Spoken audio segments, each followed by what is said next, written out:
अवचेतन मन की शक्ति का लोगों से परिचय कराने के बाद डॉक्टर जोसेफ मर्फी ने एक और बेहतरीन किताब लिखी।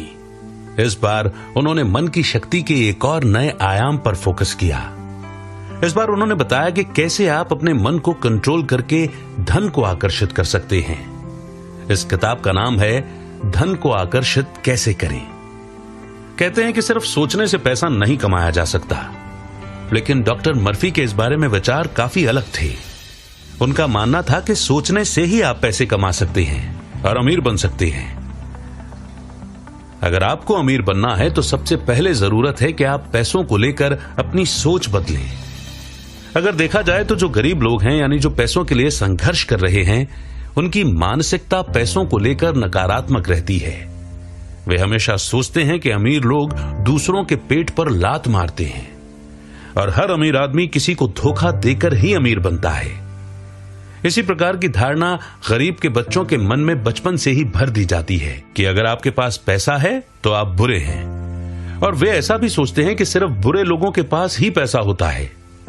लेकिन असल में इसी प्रकार की उनकी मानसिकता उन्हें अमीर बनने से रोकती है, जबकि अमीर लोग पैसे कमाने की नई से नई तकनीकें खोजते रहते हैं। आकर्षण का नियम भी कहता है कि हम जिस किसी काम या चीज के बारे में सबसे ज्यादा सोचते हैं तो हमारा मन लगातार उस चीज या कार्य के अनुकूल होने लगता है और हमारे सारे कार्य उसी दिशा में होने लगते हैं। इस नियम को हर उस चीज पर लागू किया जा सकता है जिसे आप पाना चाहते हैं। सबसे पहले दौलत का निर्माण आपके मन के अंदर होना चाहिए, फिर आकर्षण के नियम के फलस्वरूप ये बाहरी जगत में साकार हो जाता है। आपको ये समझकर चलना होगा कि बुराई पैसे में नहीं होती, बल्कि पैसों से तो समस्याएं खत्म होती हैं। और जब आप ये बात समझ जाएंगे तब आप पैसों को पाने में भी सफल हो जाएंगे। यानी कि फर्क सिर्फ सोच का है। आपकी जिंदगी में कितना धन आएगा ये इस बात पर निर्भर करता है कि पैसे के साथ आपके किस तरह के इमोशंस जुड़े हुए हैं। आप पैसों के बारे में क्या सोचते हैं, यानी कि पैसे और आपके मन के बीच किस तरह का कनेक्शन और कॉम्बिनेशन है, क्योंकि यही कॉम्बिनेशन आपको बताएगा कि आप जिंदगी में पैसों को अपनी ओर आकर्षित कर पाएंगे या नहीं। तो अभी सुनिए ये ऑडियो बुक और जानिए वे 5 तरीके जिनका इस्तेमाल करके आप धन को आकर्षित करने की कला सीख सकते हैं। अमीर बनना आपका अधिकार है। आप यहां समृद्ध जीवन बिताने आए हैं। आप यहां खुश रहने, दैदीप्यमान बनने और स्वतंत्र होने के लिए आए हैं। इसलिए एक पूर्ण, सुखद और समृद्ध जीवन जीने के लिए आपको जितना पैसा चाहिए वो आपके पास होना चाहिए। गरीबी में कोई सद्गुण नहीं है, ये एक मानसिक रोग है जिसका इस पृथ्वी से समूल नाश कर देना चाहिए। आप यहां विकास करने आए हैं, विस्तार करने आए हैं और खुद को प्रकट करने आए हैं। आध्यात्मिक दृष्टि से, मानसिक दृष्टि से और भौतिक दृष्टि से आपके पास इन सारे क्षेत्रों में संपूर्ण विकास और अभिव्यक्ति करने का पूरा अधिकार है, जिसे आपसे छीना नहीं जा सकता। आपको खुद को सौंदर्य और विलासिता से घेर लेना चाहिए। जब आप असीम दौलत का आनंद ले सकते हैं तो फिर सीमित पैसों से क्यों संतुष्ट रहें?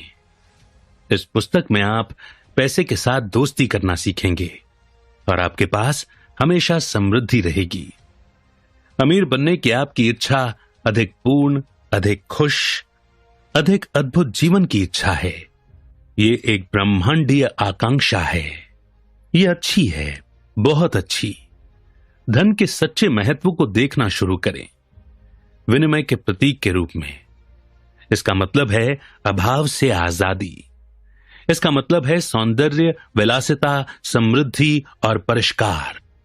ये अध्याय पढ़ते वक्त शायद आप कह रहे होंगे कि मैं ज्यादा पैसे चाहता हूं, मुझे इस समय जो वेतन मिल रहा है मैं उससे ज्यादा का हकदार हूं।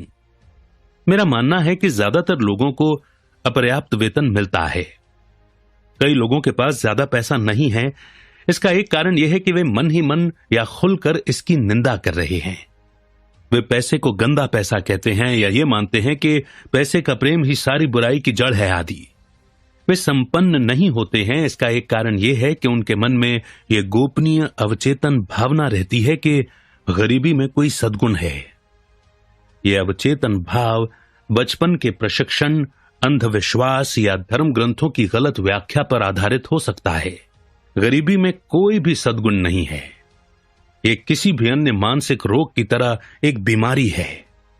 अगर आप शारीरिक रूप से बीमार होते हैं तो आपको लगता है कि आपके साथ कुछ न कुछ गड़बड़ है। ऐसे में आप मदद लेना चाहेंगे और अपनी बीमारी का इलाज करने की कोशिश करेंगे। इसी तरह अगर आपके जीवन में पर्याप्त धन लगातार प्रवाहित नहीं हो रहा है तो आपके साथ कोई न कोई बुनियादी गड़बड़ है। धन सिर्फ एक प्रतीक है। इसके विनिमय के रूप सदियों से बदलते रहे हैं, जैसे नमक, मनके और कई प्रकार की लुभावनी चीजें। पुराने जमाने में इंसान की दौलत का पैमाना यह था कि वो कितनी भेड़ों या बैलों का मालिक है।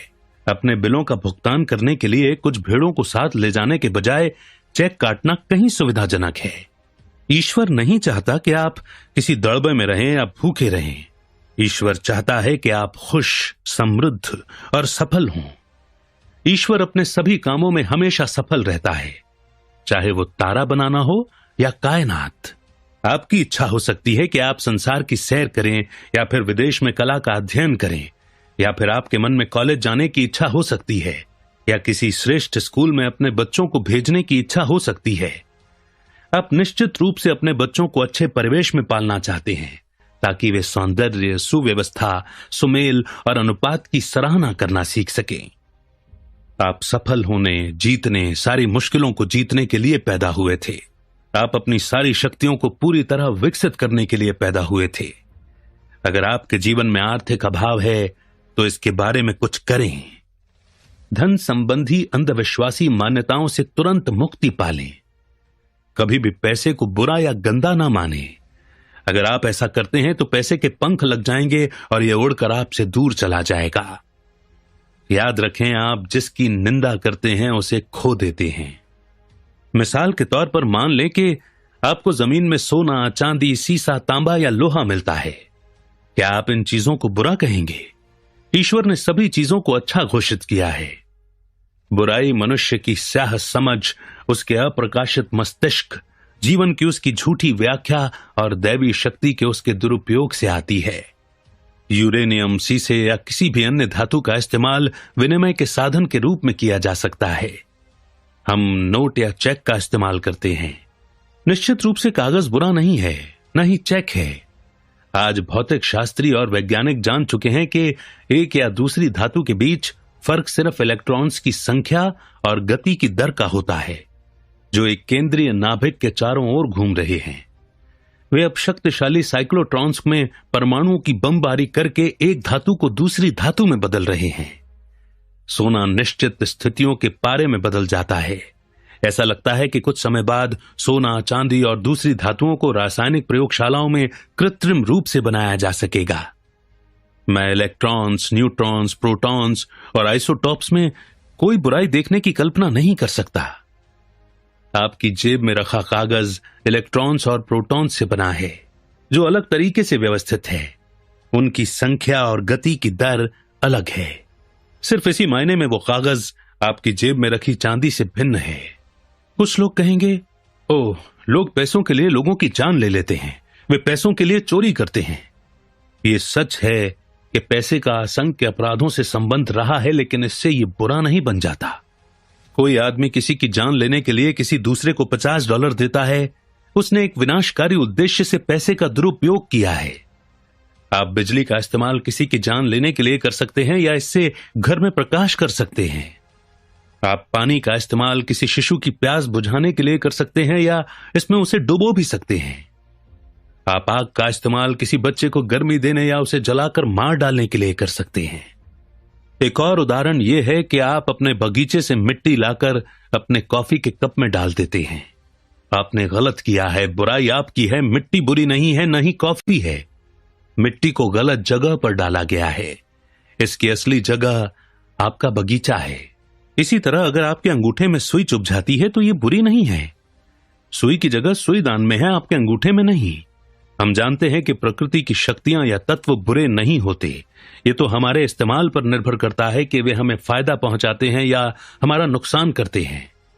एक आदमी ने एक बार मुझसे कहा था, मैं दिवालिया हूं, मुझे पैसा पसंद नहीं है, ये सारी बुराई की जड़ है।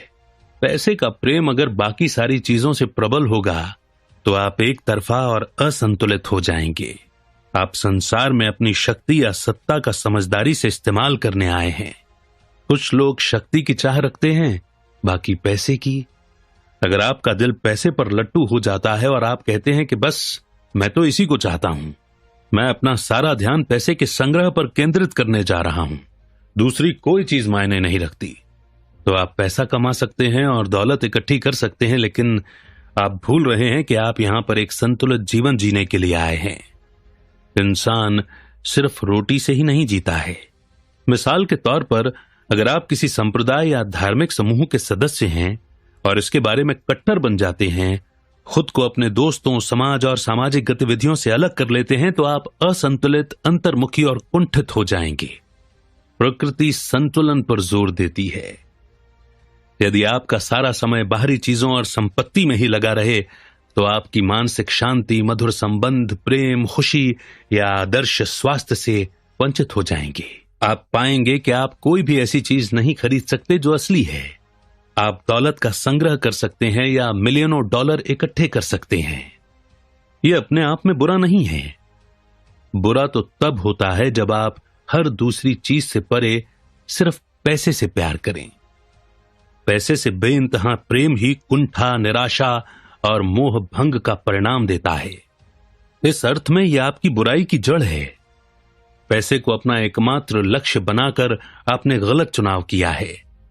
आपने सोचा था कि आपको सिर्फ यही चाहिए था, लेकिन अपनी तमाम कोशिशों के बाद आपको पता लगा कि आपको सिर्फ पैसा नहीं चाहिए था। आपको दरअसल जो चीज चाहिए थी वो थी सच्ची जगह, मानसिक शांति और समृद्धि। वैसे अगर आप चाहें तो आपके पास लाखों करोड़ों डॉलर होने के बावजूद मानसिक शांति, मधुर संबंध, आदर्श स्वास्थ्य और दैवीय अभिव्यक्ति रह सकती है। हर व्यक्ति पर्याप्त पैसे चाहता है। कोई नहीं चाहता कि उसके पास बस गुजर बसर लायक ही पैसे रहें। इंसान समृद्धि चाहता है, उसे यह मिलना चाहिए। भोजन, वस्त्र, घर, यातायात के बेहतर साधनों की अभिव्यक्ति, प्रजनन और समृद्धि के लिए हमारी जो आकांक्षाएं, इच्छाएं और आवेग हैं, वे सब ईश्वर के दिए हैं, दैवीय हैं, अच्छे हैं। लेकिन इन आवेगों, इच्छाओं और आकांक्षाओं को हम गलत दिशा दे सकते हैं, जिससे हमें अपने जीवन में बुरे या नकारात्मक अनुभव हो सकते हैं। मनुष्य की प्रकृति बुरी नहीं है। आप में कोई बुरा स्वभाव नहीं है। ये तो ईश्वर है, शाश्वत प्रज्ञा है, जीवन है जो आपके जरिए अभिव्यक्ति चाह रहा है। मिसाल के तौर पर एक लड़का कॉलेज जाना चाहता है, लेकिन उसके पास पर्याप्त पैसे नहीं हैं। वो आसपास के दूसरे लड़कों को कॉलेज और यूनिवर्सिटी जाते देखता है। उसकी इच्छा बढ़ जाती है और वो खुद से कहता है कि मैं भी कॉलेज में पढ़ना चाहता हूं। ये लड़का कॉलेज जाने के उद्देश्य से चोरी कर सकता है या पैसों का गबन कर सकता है। कॉलेज जाने की इच्छा मूलतः अच्छी थी, लेकिन समाज के कानूनों, अनुरूपता के वैश्विक नियम या स्वर्णिम नियम की अवहेलना करके उसने इस इच्छा को गलत दिशा दे दी, जिससे वो मुश्किल में पड़ गया। बहरहाल अगर ये लड़का मन के नियमों को जानता और उसे पता होता कि उसमें कॉलेज जाने के लिए आध्यात्मिक शक्ति का उपयोग करने की पूर्ण क्षमता है, तो वो आजाद रहता और जेल नहीं जाता। उसे जेल में किसने डाला? उसने खुद। जिस पुलिस वाले ने उसे जेल में बंद किया वो इंसानी कानूनों का एक प्रतीक था, जिन्हें उसने तोड़ा था। चोरी करके और दूसरों को नुकसान पहुंचाकर उसने पहले खुद को अपने मन में कैद किया। इसके बाद डर और अपराध बोध की चेतना आई। पहले उसके दिमाग की कैद आई, जिसके बाद ईंट पत्थर से बनी जेल की दीवारें आईं। पैसा ईश्वर की संपन्नता, सौंदर्य, परिष्कार और समृद्धि का प्रतीक है। इसका इस्तेमाल असंख्य तरीकों से मानवता को लाभ पहुंचाने के लिए समझदारी भरे, विवेकपूर्ण और सृजनात्मक तरीके से करना चाहिए। यह किसी देश के आर्थिक स्वास्थ्य का प्रतीक है। जब आपका रक्त स्वतंत्रता से प्रवाहित होता है तो आप स्वस्थ होते हैं। इसी तरह जब पैसा आपके जीवन में स्वतंत्रता से प्रवाहित होता है तो आप आर्थिक दृष्टि से स्वस्थ होते हैं। जब लोग पैसे का संचय करना शुरू करते हैं, इसे पेटी में बंद करके रखने लगते हैं और डर जाते हैं, तो आर्थिक रोग आ जाता है। 1929 में शेयर बाजार की भारी गिरावट मनोवैज्ञानिक दहशत का परिणाम थी। डर ने हर जगह लोगों के दिमाग को जकड़ लिया था। ये एक तरह का नकारात्मक सम्मोहन था। आप एक व्यक्तिपरक और वस्तुपरक संसार में रह रहे हैं। आपको मानसिक शांति, प्रेम, सौंदर्य, मधुर संबंध, खुशी और हंसी जैसे आध्यात्मिक आहार को नजरअंदाज नहीं करना चाहिए। आध्यात्मिक शक्ति का ज्ञान सभी तरह की अमीरी के राजमार्ग तक पहुंचने का साधन है। चाहे आपकी इच्छा आध्यात्मिक हो, मानसिक हो या भौतिक हो।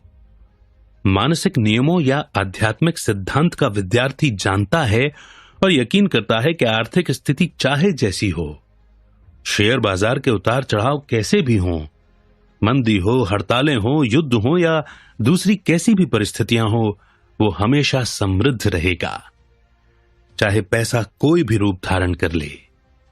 इसका कारण यह है कि वो दौलत की चेतना में रहता है। इस विद्यार्थी ने मन में खुद को यकीन दिला दिया है कि दौलत उसके जीवन में हमेशा खुलकर प्रवाहित हो रही है और हमेशा दैवीय समृद्धि मौजूद है। चाहे कल को युद्ध छिड़ जाए और विद्यार्थी की सारी वर्तमान संपत्ति मूल्यहीन हो जाए, जैसा कि प्रथम विश्व युद्ध के बाद जर्मन मार्क के साथ हुआ था, लेकिन इसके बावजूद वो दौलत को आकर्षित करेगा और सृष्टि उसकी परवाह करेगी, चाहे नई मुद्रा कोई भी रूप धारण कर ले। दौलत चेतना की अवस्था है। यह दैवीय आपूर्ति के सतत प्रवाह के प्रति अनुकूलित मस्तिष्क का परिणाम है। वैज्ञानिक चिंतन पैसे या दौलत को ज्वार भाटे की तरह मानता है, यानी वो बाहर जाता है लेकिन यह हमेशा लौटता है। ज्वार भाटा कभी असफल नहीं होता, न ही मनुष्य की आपूर्ति होती है, बशर्ते वो एक अथक, अपरिवर्तनीय, अमर उपस्थिति पर विश्वास करे जो सर्वत्र मौजूद है और निरंतर प्रवाहित हो रही है।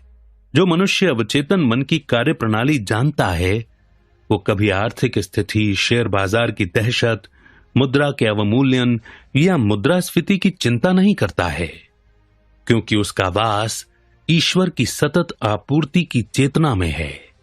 ऐसे मनुष्य को हमेशा एक विराट उपस्थिति द्वारा आपूर्ति दी जाएगी और उसकी देखभाल की जाएगी। हवा में उड़ते पक्षियों को देखो, क्योंकि वे बोते नहीं हैं, न ही वे काटते हैं, न ही वे खलिहानों में संग्रह करते हैं, लेकिन ईश्वर पिता उन्हें बैठ भोजन कराता है। क्या तुम उनसे बेहतर नहीं हो? जब आप दैवी उपस्थिति के साथ चेतन रूप से बातचीत करते हैं, दावा करते हैं और जानते हैं कि ये सभी तरीकों से आपका नेतृत्व और मार्गदर्शन करती है, कि ये आपके पैरों के लिए एक मशाल की तरह है, कि ये आपकी राह में रोशनी है, तो आप दैवीय रूप से समृद्ध होंगे और अपने सबसे बड़े सपनों से भी ज्यादा सफल होंगे। सतत आपूर्ति या दौलत के विचार को अपने अवचेतन मन पर अंकित करने का एक सरल तरीका यह है, अपने मन के पहियों को रोक दें, शिथिल हो जाएं, छोड़ दें, ध्यान को गतिहीन कर दें, मन में एक उनींदी ध्यान अवस्था में चले जाएं। इससे प्रयास न्यूनतम हो जाता है। फिर एक शांत, शिथिल, निष्क्रिय तरीके से इन सरल सच्चाइयों पर विचार करें। खुद से पूछें कि विचार कहां से आते हैं, दौलत कहां से आती है, आप कहां से आए थे, आपका मन कहां से आया था। आपको एक ही स्रोत की ओर ले जाया जाएगा।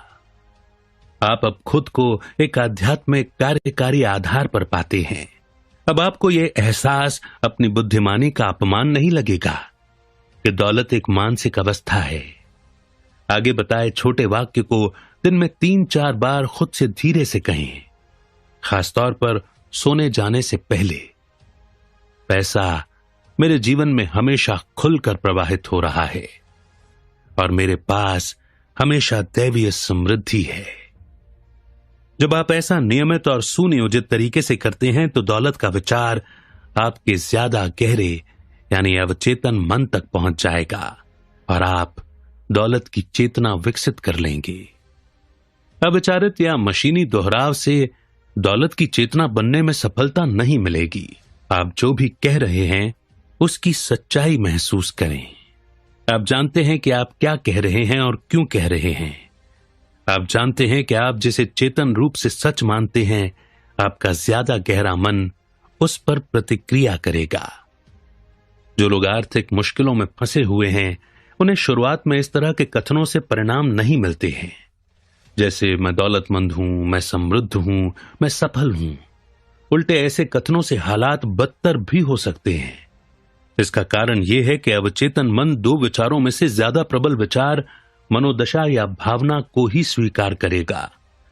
जब वे देखते हैं कि मैं दौलतमंद हूं, तो उनकी अभाव की भावना ज्यादा बड़ी है और उनके भीतर से आवाज आती है, नहीं, तुम दौलतमंद नहीं हो, तुम तो कंगाल हो। अभाव की भावना ज्यादा प्रबल है। इसीलिए हर कथन अभाव की मनोदशा को जागृत करता है और इस वजह से उनका अभाव बढ़ जाता है। इससे उबरने के लिए शुरुआत में लोगों को ऐसी बात कहनी चाहिए जो उनके चेतन और अवचेतन मन दोनों को स्वीकार हो। तब कोई विरोध नहीं रहेगा। हमारा अवचेतन मन हमारी मान्यताओं, भावनाओं, विश्वासों को स्वीकार करता है। ये उसे स्वीकार करता है जिसे हम चेतन रूप से सच मानते हैं। एक आदमी ये कहकर अपने अवचेतन मन का सहयोग हासिल कर सकता है, मैं हर दिन समृद्ध हो रहा हूं, हर दिन मेरी दौलत और बुद्धिमानी बढ़ रही है, हर दिन मेरी दौलत बढ़ रही है, मैं आर्थिक दृष्टि से तरक्की कर रहा हूं, विकास कर रहा हूं और आगे बढ़ रहा हूं। इन कथनों से मन में कोई संघर्ष उत्पन्न नहीं होगा। मिसाल के तौर पर, अगर किसी सेल्समैन की जेब में सिर्फ 10 सेंट हैं, तो वो आसानी से यह स्वीकार कर सकता है कि कल उसके पास ज्यादा पैसे हो सकते हैं। अगर उसने कल एक जोड़ी जूते बेचे थे, तो उसके भीतर ऐसा कुछ नहीं है जो कहे कि उसकी बिक्री नहीं बढ़ सकती। वो इस प्रकार के कथनों का इस्तेमाल कर सकता है, मेरी बिक्री हर दिन बढ़ रही है, मैं तरक्की कर रहा हूं और आगे बढ़ रहा हूं। वो ये पाएगा कि मनोवैज्ञानिक रूप से यह ठोस है। उसका मन इन कथनों को सच मान लेगा और उसे मनचाहा फल देगा। आध्यात्मिक रूप से उन्नत जो विद्यार्थी शांति से, जानते हुए और भावना के साथ कहते हैं कि मैं संपन्न हूं, मैं सफल हूं, मैं दौलतमंद हूं, उन्हें भी अद्भुत परिणाम मिलेंगे। ऐसा क्यों होगा? जब वे सोचते, महसूस करते या कहते हैं कि मैं संपन्न हूं, तो उनका मतलब होता है कि ईश्वर के पास सारी आपूर्ति या असीम अमीरी है, और जो ईश्वर के लिए सच है वो उनके लिए भी सच है। जब वे कहते हैं मैं दौलतमंद हूं, तो वे जानते हैं कि ईश्वर असीम आपूर्ति है, अकूत खजाना है, और जो ईश्वर के बारे में सच है वो उनके बारे में भी सच है, क्योंकि वही ईश्वर उनके हृदय के भीतर वास करता है। कई लोग स्वास्थ्य, दौलत और सफलता जैसे 3 अमूर्त विचारों पर मनन करके अद्भुत परिणाम पाते हैं। स्वास्थ्य एक दैवीय सच्चाई या ईश्वरीय गुण है। दौलत ईश्वर की है, ये शाश्वत और अंतहीन है। सफलता ईश्वर की है, ईश्वर हमेशा अपने सभी कामों में सफल होता है। इनसे उल्लेखनीय परिणाम पाने के लिए वे दाढ़ी बनाते वक्त एक आईने के सामने खड़े होकर 5-10 मिनट तक खुद से कहते रहते हैं, स्वास्थ्य, दौलत और सफलता। वे ये नहीं कहते मैं स्वस्थ हूं या मैं सफल हूं। वे अपने मन में कोई विरोध उत्पन्न नहीं करते। वे शांत और शिथिल होते हैं। इस तरह मन ग्रहणशील और निष्क्रिय होता है। इसी अवस्था में वे ये शब्द दोहराते रहते हैं। इससे आश्चर्यजनक परिणाम मिलते हैं। दरअसल वे उन सत्यों के साथ तादात्म्य स्थापित कर रहे हैं जो शाश्वत, अपरिवर्तनीय और अमर है। आप दौलत की चेतना विकसित कर सकते हैं। इस पुस्तक में वर्णित और विस्तार से बताए सिद्धांतों पर अमल करें। आपके रेगिस्तान में भी गुलाब के फूल खिल जाएंगे और ये महकने लगेगा। मैंने कई साल पहले ऑस्ट्रेलिया के एक किशोर के साथ काम किया था। यह किशोर डॉक्टर और सर्जन बनना चाहता था, लेकिन उसके पास पैसा नहीं था और न ही उसने हाई स्कूल की पढ़ाई पूरी की थी। खर्च निकालने के लिए वो डॉक्टरों के ऑफिस साफ करता था, खिड़कियां धोता था और मरम्मत के छुटपुट काम करता था। उसने मुझे बताया कि हर रात जब वो सोने जाता था तो वो दीवार पर टंगे डॉक्टर के डिप्लोमा का चित्र देखता था जिसमें उसका नाम बड़े बड़े अक्षरों में लिखा था। वो जहां काम करता था वहां वो डिप्लोमाओं को साफ करता और चमकाता था, इसलिए उसके मन में डिप्लोमा की तस्वीर देखना या उसकी कल्पना करना ज्यादा मुश्किल नहीं था। मैं नहीं जानता कि उसने इस तस्वीर को देखना कितने समय तक जारी रखा, लेकिन उसने ये कुछ महीनों तक किया होगा। जब वो लगन से जुटा रहा तो परिणाम मिले। एक डॉक्टर उस लड़के को बहुत पसंद करने लगा। उस डॉक्टर ने उसे औजारों को कीटाणु रहित करने, इंजेक्शन लगाने और प्राथमिक चिकित्सा के दूसरे कामों की कला का प्रशिक्षण दिया। वो किशोर उस डॉक्टर के ऑफिस में तकनीकी सहयोगी बन गया। डॉक्टर ने उसे अपने खर्च पर हाई स्कूल और बाद में कॉलेज भी भेजा। आज वो किशोर मॉन्ट्रियल कनाडा का एक शीर्षस्थ डॉक्टर है। उसके पास एक सपना था, उसके मन में एक स्पष्ट तस्वीर थी। उसकी दौलत उसके दिमाग में थी। दौलत आपका विचार, इच्छा, गुण, सेवा की चाहत, मानव जाति को देने की क्षमता, समाज के लिए उपयोगी बनने की योग्यता और आमतौर पर मानवता के प्रति आपका प्रेम है।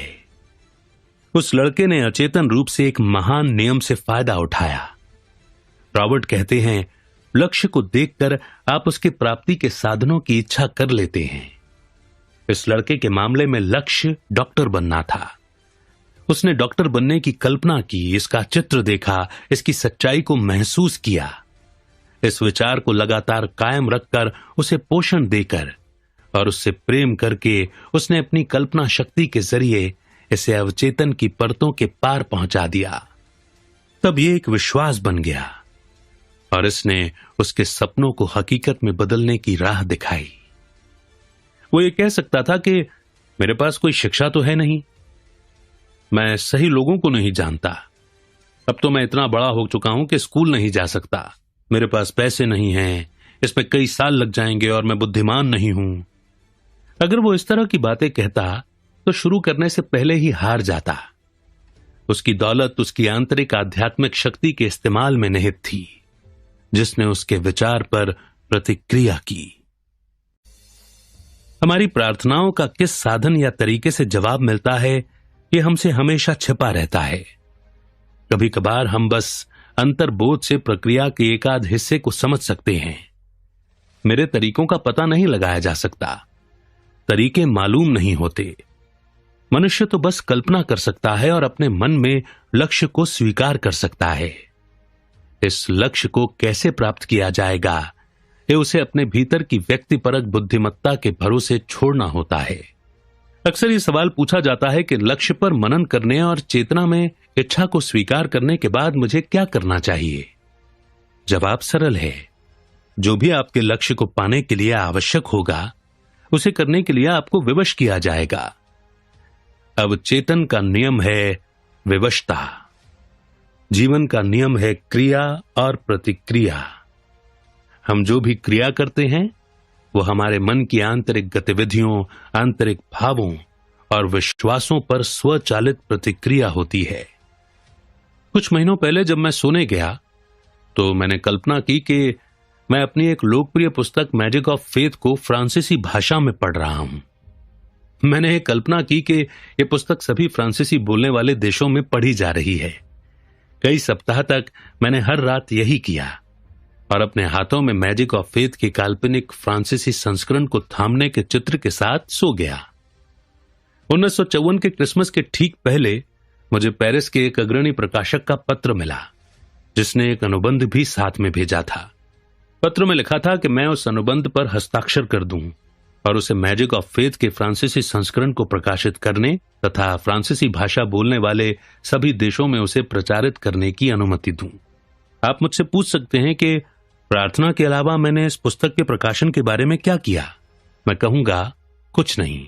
उसके बाद तो व्यक्तिपरक प्रज्ञा ने कमान थाम ली थी और अपने तरीके से यह कर दिया था, जो मेरे चेतन रूप से सोचे किसी भी तरीके से कहीं बेहतर था। हमारी सारी बाहरी गतिविधियां और क्रियाएं मन की आंतरिक गतिविधियों का अनुसरण करती हैं। आंतरिक क्रिया सभी बाहरी क्रियाओं से पहले होती है। आप शारीरिक रूप से जो भी कदम उठाते हैं या आप वस्तुपरक तरीके से जो भी करते नजर आते हैं, वो सब एक नक्शे का हिस्सा होता है, जिसे पूरा करने के लिए आप विवश होते हैं। लक्ष्य को स्वीकार करने से लक्ष्य की प्राप्ति के साधन अपने आप आ जाते हैं। यकीन करें कि मनचाही चीज इसी समय आपके पास है और आप इसे पा लेंगे। हमें अपनी भलाई से इनकार करना छोड़ना होगा। एहसास करें कि एक ही चीज है जो हमें उस अमीरी से दूर रखती है जो हमारे चारों ओर फैली है। ये एकमात्र चीज है हमारा मानसिक नजरिया। ये एकमात्र चीज है ईश्वर। जीवन और संसार को देखने का हमारा दृष्टिकोण। इस सकारात्मक सत्य को जान लें, इस पर विश्वास करें और इसके अनुरूप काम करें। आप ईश्वर के महान नियमों के जरिए जो भी हासिल करना चाहते हैं वो पा सकते हैं, बन सकते हैं और कर सकते हैं। आपका मन कैसे काम करता है, इसका ज्ञान आपका रक्षक और मुक्तिदाता है। विचार और भावना आपकी तकदीर हैं। आप चेतना के अधिकार द्वारा हर चीज के मालिक हैं। स्वास्थ्य की चेतना स्वास्थ्य उत्पन्न करती है। दौलत की चेतना दौलत उत्पन्न करती है। वैसे ये ध्यान रखें कि आप जिसके लिए प्रार्थना करते हैं उससे संसार इनकार या विरोध करता नजर आ सकता है।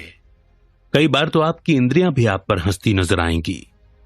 अगर आप अपने मित्र को यह बताएं कि आप अपना नया कारोबार शुरू करने जा रहे हैं तो वो तमाम कारण गिनाने लगेगा कि आपका असफल होना क्यों तय है। यदि आप उसके सम्मोहन के जाल में फंस जाते हैं तो इससे आपके मन में असफलता का डर बैठ सकता है। लेकिन जब आप आध्यात्मिक शक्ति के बारे में जागरूक होते हैं जो एक है, अखंड है और आपके विचार पर प्रतिक्रिया करती है, तो आप संसार के अंधकार और अज्ञान को अस्वीकार कर देंगे।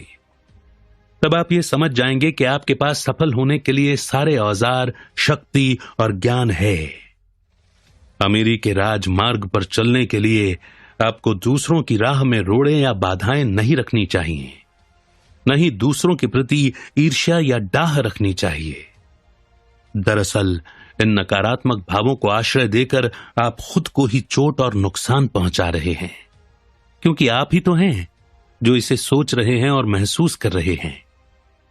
जैसा क्विम्बी ने कहा था, आप किसी दूसरे को जो सुझाव देते हैं वो आप खुद को दे रहे हैं। इस वजह से स्वर्णिम नियम एक ब्रह्मांडीय और दैवीय नियम है। मुझे यकीन है आपने लोगों को यह कहते सुना होगा, इस आदमी का गोरख धंधा है, वो एक ठग है, वो बेईमानी से पैसे कमा रहा है, वो धोखेबाज है। मैं उसे तब जानता था जब उसके पास कुछ भी नहीं था। वो कुटिल है, चोर है और दगाबाज है। अगर आप ये बोलने वाले आदमी का विश्लेषण करते हैं तो आप पाते हैं कि वो आमतौर पर अभाव में है या किसी आर्थिक अथवा शारीरिक बीमारी का शिकार है। शायद कॉलेज के उसके पुराने मित्र सफलता की सीढ़ी पर ऊपर पहुंच गए और उससे ज्यादा अच्छी स्थिति में पहुंच गए। उनकी प्रगति देखकर वो कटु और ईर्ष्यालु हो गया है। कई मामलों में यही उसके पतन का कारण होता है। इन सहपाठियों के बारे में नकारात्मक तरीके से सोचने और उनकी दौलत की निंदा करने का नतीजा यह होता है कि जिस दौलत और समृद्धि के लिए वो प्रार्थना कर रहा है वो गायब हो जाती है और दूर चली जाती है। वो जिन चीजों के लिए प्रार्थना कर रहा है दरअसल उन्हीं की निंदा कर रहा है। वो दो तरफा प्रार्थना कर रहा है। एक तरफ तो वो कह रहा है कि ईश्वर मुझे समृद्ध बना रहा है, और अगली ही सांस में मन ही मन या जोर से वो ये कह रहा है कि मैं उस आदमी की दौलत से द्वेष करता हूं। हमेशा दूसरे व्यक्ति को दुआ दें, हमेशा उसकी समृद्धि और सफलता पर खुश हों। ऐसा करके आप खुद को दुआ देते हैं और समृद्ध बनाते हैं। अगर आप बैंक जाते हैं और देखते हैं कि सड़क पार वाला आपका प्रतिस्पर्धी आपसे 20 गुना ज्यादा पैसे जमा करा रहा है, या आप उसे $10,000 जमा करते देखें तो खुश हों। यह देखकर बहुत खुश हों कि ईश्वर की समृद्धि उसके एक पुत्र के माध्यम से प्रकट हो रही है। तब आप उस चीज को दुआ दे रहे हैं और बढ़ा रहे हैं जिसके लिए आप प्रार्थना कर रहे हैं कि आप जिसे दुआ देते हैं वो कई गुना होता है। आप उसकी निंदा करते हैं, आप उसे गंवा देते हैं। अगर आप किसी बड़ी कंपनी में काम कर रहे हो और इस बारे में सोच रहे हो या चिढ़ रहे हो कि आपको कम तनख्वाह मिलती है, आपको सम्मान नहीं दिया जाता और आप अधिक धन तथा मान्यता के हकदार हैं, तो आप अचेतन रूप से उस संगठन के साथ अपने बंधनों को तोड़ रहे हैं।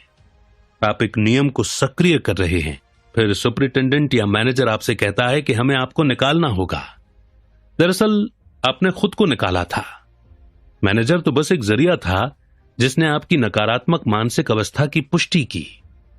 दूसरे शब्दों में वो एक संदेशवाहक था जो आपको वही बता रहा था जो आपने अपने बारे में सच माना था। ये क्रिया और प्रतिक्रिया के नियम का एक उदाहरण था। क्रिया आपके दिमाग की आंतरिक गतिविधि थी, प्रतिक्रिया आपकी अंदरूनी सोच को सही साबित करने के लिए बाहरी जगत की प्रतिक्रिया थी। शायद इसे पढ़ते वक्त आप किसी ऐसे व्यक्ति के बारे में सोच रहे होंगे जो दूसरों से लाभ उठाकर, उन्हें धोखा देकर या खराब निवेश बेचकर आर्थिक दृष्टि से समृद्ध बना हो। इसका जवाब स्पष्ट है, क्योंकि अगर हम किसी दूसरे को लूटते हैं, धोखा देते हैं या फायदा उठाते हैं तो हम खुद के साथ भी यही करते हैं। वास्तव में इस मामले में हम खुद को ही चोट पहुंचा रहे या लूट रहे हैं। पहली बात तो यह है कि इससे हम अभाव की मनोदशा में रहते हैं, जिससे नुकसान का हमारी ओर आकर्षित होना तय है। यह नुकसान कई तरीकों से हो सकता है। ये स्वास्थ्य, प्रतिष्ठा, मानसिक शांति, सामाजिक ओहदे, घर में बीमारी या कारोबार में कंगाली के रूप में आ सकता है। जरूरी नहीं है कि नुकसान सिर्फ आर्थिक हानि के रूप में ही आए। हमें अदूरदर्शी नहीं होना चाहिए और ये नहीं सोचना चाहिए कि नुकसान सिर्फ डॉलर और सेंट में ही होगा। क्या यह अद्भुत भाव नहीं है कि आप जब रात को तकिए पर सिर रखें तो पूरे संसार के साथ शांतिमय महसूस करें और आपका दिल सबके प्रति सद्भाव से भरा हो। कुछ लोग हैं जिन्होंने गलत तरीके से दूसरों को कुचलकर, धोखा करके, छल से और कपट से पैसा इकट्ठा किया है। इसकी कीमत क्या है?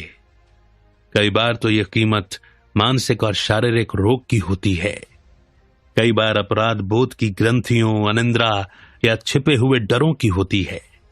जैसा एक आदमी ने मुझे बताया था, हां, मैं दूसरों को कुचल कर आगे बढ़ा था।